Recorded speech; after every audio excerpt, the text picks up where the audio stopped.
Hi friends, எல்லாருக்கும் வணக்கம். டே 5க்கான dot and GK தான் பார்க்க போகிறோம். ஃபஸ்ட்டு கொஸ்டின் பாருங்கள். எந்த சட்டப்பிரிவு ஆரோக்கியமாக குழந்தைகள் வளர வழிவகை செய்கிறது? சரிங்களா?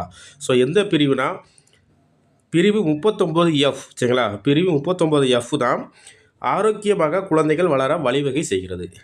சரிங்களா? அடுத்து ரெண்டாவது கொஸ்டின் பாருங்கள். ஐக்கிய நாடுகள் குழந்தைகளின் உரிமைகள் தொடர்பான மாநாட்டில் அறிக்கை எப்போது வெளியிடப்பட்டது? சரிங்களா? அந்த அறிக்கை எப்போ வெளியிடப்பட்டதுன்னா 1989 நவம்பர் 20 வெளியிடப்பட்டது. அடுத்தது மூணாவது கொஸ்டின் பாருங்கள்.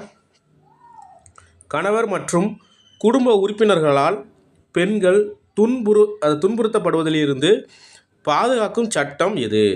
சரிங்களா? பாதுகாக்கும் சட்டம் 2005. சரிங்களா? ஸோ அது என்ன சொல்லுவாங்கன்னா, குடும்ப வன்கொடுமையிலிருந்து பெண்களை பாதுகாக்கும் சட்டம் அப்படின்னு சொல்லுவாங்க. சரிங்களா? குடும்ப வன்கொடுமையிலிருந்து பெண்களை பாதுகாப்பும் சட்டம் தான் 2005. அடுத்த நாலாவது கொஸ்டின் பாருங்கள், பொறுத்துக.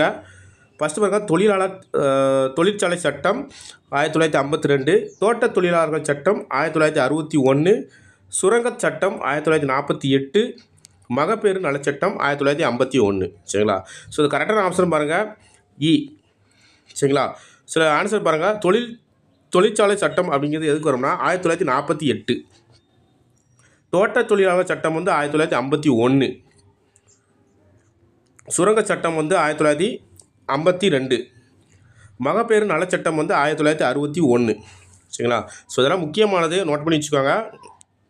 அடுத்தது அஞ்சாவது கொஸ்டின் பாருங்கள்.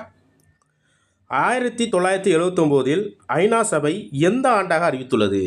சரிங்களா? ஐநா சபை 1979 எந்த ஆண்டாக அறிவித்துள்ளதுன்னா சர்வதேச குழந்தைகள் ஆண்டாக அறிவித்துள்ளது. சரிங்களா? அப்போ சர்வதேச பெண்கள் ஆண்டு எப்போ? சர்வதேச பெண்கள் ஆண்டு எப்போனா 1978. சரிங்களா?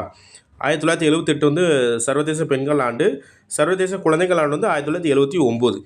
அடுத்தடுத்த வருடங்கள் வரும். அடுத்த பாருங்கள்,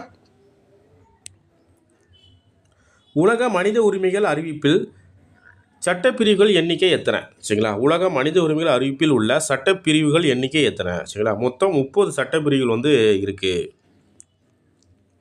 அடுத்தது 7வது கொஸ்டின் பாருங்கள். தேசிய மனித உரிமைகள் ஆணைய தலைவரின் பதவி காலம் என்ன? தேசிய மனித உரிமைகள் ஆணையத்தின் தலைவரோட பதவி காலம் என்ன அப்படின்னு கேட்டிருக்காங்க. அவங்களுக்கு 5 ஆண்டுகள் 70 வயது வரை பதவியில் அமரலாம். சரிங்களா?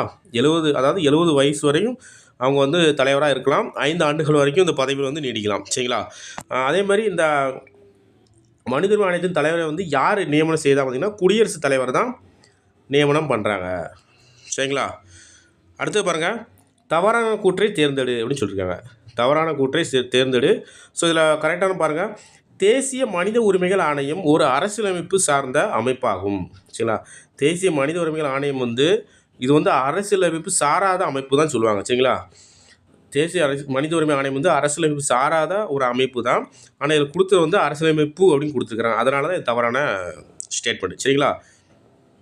இதில் இன்னொன்று பாருங்கள், தேசிய மனித உரிமைகள் ஆணையம் ஒரு சட்ட ரீதியான அமைப்பு. இது கரெக்டு. அடுத்தது, தேசிய மனித உரிமைகள் ஆணையம் ஒரு சுதந்திர அமைப்பு, சுதந்திரமான அமைப்பு தான். தேசிய மனித உரிமைகள் ஆணையம் ஒரு பலதரப்பு நிறுவனங்களை கொண்டதாகும். சரிங்களா? மற்ற எல்லாம் கரெக்டு, அது ஒன்று மட்டும் தப்பு. அடுத்து 9வது கொஸ்டின் பாருங்கள். உலக மனித உரிமைகள் தினமாக அனுசரிக்கப்படும் நாள் எது? உலக மனித உரிமைகள் தினமாக அனுசரிக்கப்படும் நாள் எதுனா டிசம்பர் 10.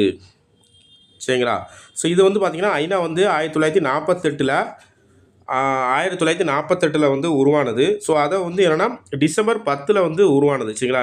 1948 டிசம்பர் 10 உருவானது. ஸோ அந்த நாளை தான் மனித உரிமை நாளாக அனுசரிக்கப்படுகிறது. சரிங்களா? அடுத்து பார்த்தா பாருங்க, தமிழ்நாட்டில் மாநில மனித உரிமைகள் ஆணையம் எப்போது உருவாக்கப்பட்டது? ஸோ எப்போ உருவாக்கியிருக்காங்கன்னா 1997 ஏப்ரல் 17 தமிழ்நாட்டில் மனித உரிமைகள் ஆணையம் உருவாக்கியிருக்காங்க. அதே மாதிரி தேசிய மனித உரிமை ஆணையம் எப்போனா 1993. சரிங்களா? 1993 அக்டோபர் 12. சரிங்களா? அக்டோபர் 12 தான் தேசிய மனித உரிமை ஆணையம். சரிங்களா? அதாவது மாநில மனித உரிமை ஆணையம் 1997, தேசிய மனித உரிமை ஆணையம் 1993 அக்டோபர் 12. சரிங்களா? ஞாபகம் வச்சுக்கோங்க. சரிங்களா? ஸோ அவ்வளோதான். தேங்க்யூ.